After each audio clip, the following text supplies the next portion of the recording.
So let's get going. We have two types of Neisseria that we are going to study. One is Neisseria meningitis and the other one is gonorrhea. Let's start with their habitat. So do they reside normally? Yes, this is normally present in the nasopharynx. Neisseria meningitis, it is present in the nasopharynx. Whereas what is related to the genitals is going to be the Neisseria gonorrhea. That is why it's going to relate to all the urethritis and all. Talking about the disease, no points for guessing that Neisseria meningitis causes meningitis most commonly, and gonorrhea obviously causes a gonorrhea, which I will be telling you about how the discharge looks like. In terms of fermentation, Neisseria meningitis will ferment both maltose as well as glucose, whereas gonorrhea will ferment only glucose. How do I learn it? See, write with me the way you write meningitis. So you have a G also and you have an M also. But when you have gonorrhea, you only have the G. So jahan par there is only G, that will ferment only glucose. Whereas over here there is M and G, that is why it's going to ferment glucose and maltose. Easy to learn. Next, what is the shape? Can you draw meningitis and gonorrhea for me, because that will tell you the shape. Meningitis looks like this. If you take the parallel sides, it is looking like a lens-shaped organism, and on top of that it's going to have a capsule also, which I'll tell you. So it's going to be a lens-shaped organism with a capsule that is present. Whereas gonorrhea, if I trace it, is it looking like this? Is it, if I write a G and write another G, it's basically started looking like a kidney-shaped organism. It is a bean-shaped organism that we have. So simple. Everything is coming from the name only. Meningitis causes meningitis. It has M and G, so it is going to ferment maltose and glucose. It looks like an M, so that is a lens with a capsule. That is the shape. Gonorrhea causes gonorrhea. It is associated with G for genitals. Gonorrhea only has G, so only ferments glucose, and the G is going to look like a kidney over here. What is common between both of them is that both of them are oxidase positive and both of them are catalase positive. Catalase ka to I hope you remember, you've seen the test earlier. The test for oxidase is this, guys. This is an oxidase test in which you get a deep purple color. So remember, getting a purple color in an oxidase test is considered to be positive. And in fact, sometimes, like over here, can you see it's a paper test? Sometimes there is a paper strip method that has been used for the same, and that paper strip method is known as the Kovacs method. So the paper strip or the Kovacs method is what is actually used for this. That is the oxidase test, and both of them are going to be oxidase positive, catalase positive also. Okay, further, which of them is a strict aerobe? So meningitis is the one which is a strict aerobe, and gonorrhea is the one which is a facultative anaerobe. I know all of you always get confused in these lists, so all these lists I'll summarize in the end. Aerobe, anaerobes, microaerobes, all these, once you've read entire bacteriology, last chapter is going to have these. Okay, let's move forward and talk about their virulence factors. I just told you that Neisseria meningitis has a capsule. So the capsule related virulence factor is going to be meningitis and not in gonorrhea. And which capsular polysaccharide, how many serotypes are based on the capsular polysaccharide? A, B, C. In order, ABC, YW135. Ma'am, do I have to learn all this? Haan, yahan par thoda sa you will have to learn, because there's going to be a vaccine that I'll make in a while out of it. Okay, so there is ABC, YW135. These are the serotypes on the basis of the capsule. There's no capsule in gonorrhea, no types over there. Both of them have outer membrane protein. OMP stands for outer membrane protein. But in gonorrhea, please note, outer membrane protein in both of them. But in gonorrhea, please note, this outer membrane protein can be of protein 1 and protein 2. Okay, protein 1, protein 2. Protein 1 is further of two types, protein 1A and protein 1B. So pore B1A, pore B1B. How I have learnt it is that pore B1A is going to cause disseminated infection.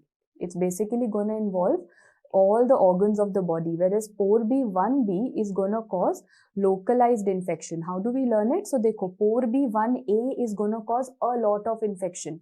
Pore B1A is going to cause a lot of infection, disseminated infection. Pore B1B is going to cause localized infection. What else? Both of them have IgA, particularly IgA1 protease. If you can write it down, they have IgA1 protease. Both of them have endotoxin, especially meningitis ka endotoxin I'll talk about in a while. Both of them, instead of lipopolysaccharide, they have lipooligosaccharide, and they have a pili also. Now I want to tell you that for all practical purposes, iske paas flagella to nahi hai. See, Neisseria doesn't have flagella. So you will say no flagella, no motility. But still some books realized and have mentioned that Neisseria has a twitching motility. And I will say, how is that possible, ma'am? Flagella is not there, but motility is there. Yes, because of this pili. Because of this pili, there is a twitching motility that can be noted in Neisseria. So their virulence factors are also sorted. Especially yaad rakhna hai capsular polysaccharide for meningitis, because now I can tell you their transport media, their selective media. I'm telling you the common points first. Then clinical features to alag hai. Treatment is going to be different. I'll talk about common features. What is the transport media? There is something known as the Amy's media and Stewart's media. So Amy's and Stewart media is something that I can use in both the places. I can use that in Neisseria meningitis and Neisseria gonorrhea. And what do they contain? They basically contain charcoal. That is what is the commonality between them. They are charcoal based, or they are going to contain charcoal in them. What is the selective media? Again, for both of them, the selective media, many students say Thea-Martin. No, I say modified Thea-Martin. Please remember, not just Thea-Martin media, it is the modified Thea-Martin media that you have for meningitis, and the same modified Thea-Martin media that you have for gonorrhea also. So what is Thea-Martin and what is the modification that has been done? It contains 4 things. This is a question that has come. It contains 4 things. It contains vancomycin, colistin, nystatin and trimethoprim. And out of these, trimethoprim is the one that was added in the later part, and trimethoprim basically makes it modified. Trimethoprim was earlier not there. Earlier it was only vancomycin, colistin and nystatin.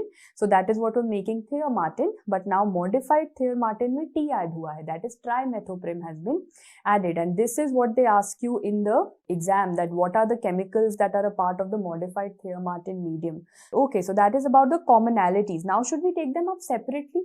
If I start off with what is the condition that happens with Neisseria meningitis, and they ask you which is the most common thing to occur, let me tell you that this is actually present in the nasopharynx. So most of the cases are going to be asymptomatic.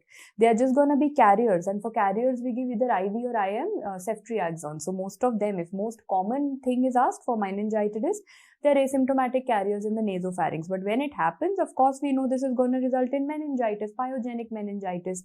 But also remember, this is very, very famous for having an endotoxin, which means that not only are the patients going to have meningitis. Pehle to tell me meningitis mein kya hoga? There will be fever, neck rigidity, all these signs will be positive. But because of the endotoxin, patient will also have purpuric rash. So isse aise as it is. Pick up this line and embed it into your brain. That is, if you have meningitis, not only will you get a meningitis wala history, you will also get a rash along with it, and that is when you suspect Neisseria meningitis. Apart from that, sometimes this can also cause Waterhouse-Friderichsen syndrome. What is Waterhouse-Friderichsen syndrome? It is bilateral adrenal gland hemorrhage. These patients can also have something known as chronic, long-term chronic meningococcemia, and one more long-term thing is arthritis. Post-meningococcal arthritis and chronic meningococcemia are other features. This is about Neisseria meningitis. So how will you do the diagnosis? Of course, if you have a case of meningitis, you will take the CSF sample, lumbar puncture karoge. You can even get a nasopharyngeal swab, because they are anyway inhabitants of the nasopharynx that you have. And I'm not telling you the other findings. You know they are going to look like the lens, and they're going to have a capsule. You know all those findings from the common points. Okay. Now coming to the treatment. Again, as I told you, it is going to be IV ceftriaxone. There is no doubt about it whether it is carrier or disease. But if someone is allergic, what do you give? Chloramphenicol. Ye bhi pata hai from your pharmacology. I've just got you a quick repeat here. So IV ceftriaxone, whether it is disease or carriers, that is what you're giving. This is about meningitis. But now, does this also have a vaccine, which is the most important point about Neisseria that you have to know? Yes, it has a vaccine. Before I go here, do you remember it had a capsular polysaccharide? And I told you that on the basis of it, it has A, B, C, W135 and Y also that was present. Hai na? Now I have a vaccine which has 4 of these valencies. A, C, Y, W135. Basically, B nahi hota. That is what you have to know. So remember, it is A, C, Y, W135. B is not there. That is the most important question. So I can say that if someone has been given a vaccine for Neisseria meningitis, meningococcal vaccine, that person is protected against all of these strains, but is not protected against B wala. So remember, this comes as a question. Someone was given Neisseria meningitis vaccine but is still at a risk of some strain, and that is type B. Further, you want I should be able to enhance its immunogenicity. Is vaccine ko club kar do. Club it with something else. So this is conjugated with DT and TT. This is conjugated with DT and TT so that the immunogenicity increases. That is very, very important for you to know, right? Okay, now one more thing that comes to everyone's mind is that, ma'am, when do we give this vaccine? How do I decide? So I'll give you some scenarios, and those scenarios you have to again put it in your mind because it's a question. First and foremost, if you have a case of some hypogammaglobulinemia, means the person is not making adequate antibodies. Hypogammaglobulinemia is gonna be like Bruton's hypogammaglobulinemia or any antibody disorder. If a person is HIV, anyway his immunity is down. If the person belongs to an elderly age group, if the person is a habitant of Africa or some kind of travel history is given, if there is asplenia. Now guys, I think everyone knows that splenectomy patients are given these capsulated organisms wala vaccines. Why? Because spleen, now let me go into physiology, spleen protects us against all these capsulated organisms. If someone's spleen is removed, that person is at a risk of all these infections. So you will have to give him in vaccination beforehand. And lastly, if there is any terminal complement, deficiency, कौन सा वाला complement? Last वाला, especially the membrane attack complex. That deficiency also makes a person susceptible to capsulated infection. So there is hypogammaglobulinemia, HIV, age, Africa, asplenia, and terminal complement deficiency. That is when you will give this vaccine, but it will not protect against type B. This was all about Neisseria meningitis alag se. Now, what all do you have to know separately for gonorrhea? Gonorrhea is of course going to cause gonorrhea. So this means there is going to be some kind of genital involvement. So genital mein kya kya hai? I've got you a list. Dekho. So think of all, whether male or female, think of all the genitals. So in females, you can think of vaginitis, cervicitis, urethritis. In males also, you can think of urethritis, prostatitis, seminal vesiculitis. Genitals are affected. Anorectal infection can be seen. So all genitals and anorectal put in one part. What if it happens from mother to child while the child is passing through the vaginal canal? Can it get inoculated into the eyes of the child? Ophthalmia neonatorum, yes. So firstly, all the genital things, because gonorrhea, I told you, na, genital infection hai. So it's going to be all the genital things, and secondly, it is going to be a mother to child transmission in the form of ophthalmia neonatorum. Now, if they ask you, what is the further thing? If I ask you, tell me one thing for male and one for female, which is most common. So let me tell you, cervicitis is the most common in females. And urethritis is going to be the most common in males. Very important. Repeating once again for you, cervicitis is going to be the most common manifestation in females, and urethritis is going to be the most common manifestation in males. In fact, males, they will give you one line which will hint you towards gonorrhea. Urethritis means urethral discharge, cervicitis means cervical discharge. But when they tell you urethral discharge in a male patient, they will always say that there is a flow of seed discharge, basically like semen.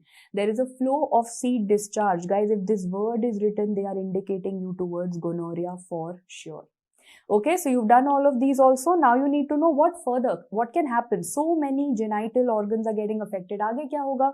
Patient might land up with multiple discharging sinuses. Discharging where? On the skin. There might be like a water can. You've seen that can with which you give water to the plants?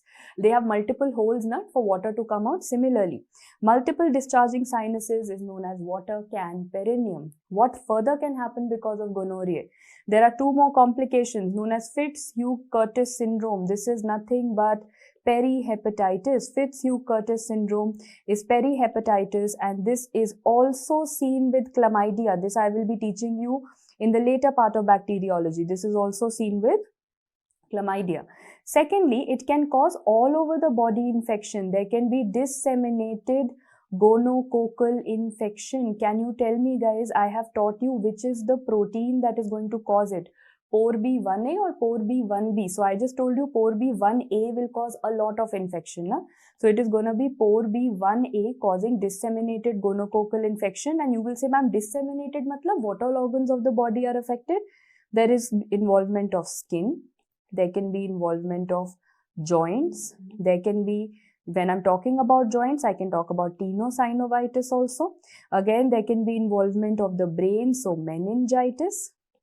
And Endocarditis, matlab there is involvement of heart. So some people also learn it as the mnemonic, which I'm going to put up in front of you, and that mnemonic is date me. That mnemonic is date me. So that tells me dermatitis, arthritis, tenosynovitis, meningitis and endocarditis.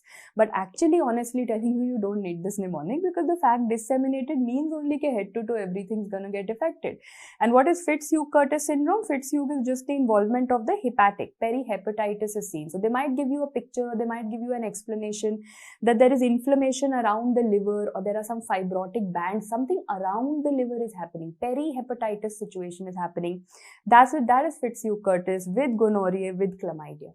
Now coming to the diagnosis of Neisseria gonorrhea. You know the sample. Depending on what your situation is, if you have a genital discharge, take that discharge. If you have some involvement of disseminated gonococcal infection all over the body, you can take a blood sample. Brain ka involvement hai, you can take a CSF sample. So depending on your site of involvement.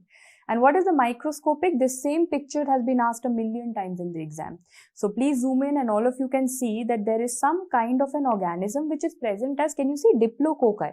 They will always double, as a double, they are always present in pairs. So they always mention that there is a gram-negative diplococci. See, pehle to as soon as they will mention gram-negative cocci, anyway my options are venom. Velonella, Neisseria, Moraxella, limited. Along with that, if they had mentioned some genital discharge, I know that genital ke saath gram-negative cocci has to be Neisseria gonorrhea.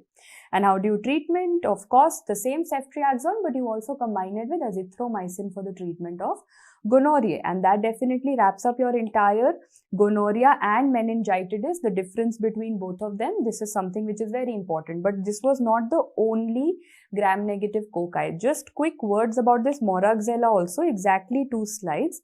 There is something known as Moraxella cataralis, and remember C for C, because this is very famous for COPD exacerbations. That is where it is very famous. Usually, see, most common to COPD exacerbations mein kaun tha? COPD mein, if there is infection, most commonly it is going to be hemophilus, na? I have taught you this in pathology also. But there can also be COPD exacerbations with Moraxella. Along with the lungs, even the ears can be affected. Otitis media can also occur. And you see something very famous known as hockey puck sign. This is important for INI-CET. What is hockey puck sign? Can you see this colony? It looks like any other bacterial colony. But can you see with this loop? I can't show it to you, but if you try to push it, this colony will push forward and will come over here like you're playing hockey. With a stick, with a hockey stick, you are putting the ball forward. So that is going to be, then from here, if you put it a little forward, it will come here. That is known as the hockey puck sign. That is what you see with cataralis. And what is going to be the treatment? Amoxiclav is the treatment for Moraxella cataralis. There's one more Moraxella that you have to know, that is known as Moraxella lacunata, and that is very famously in ophthal responsible for causing angular conjunctivitis. Just a quick word about it that I wanted to remind you from ophthal. That's about it. But yeah, Moraxella cataralis, it's COPD and hockey puck sign. Very, very important. So that wraps up your gram-negative cocci for all of you. The next chapter we begin with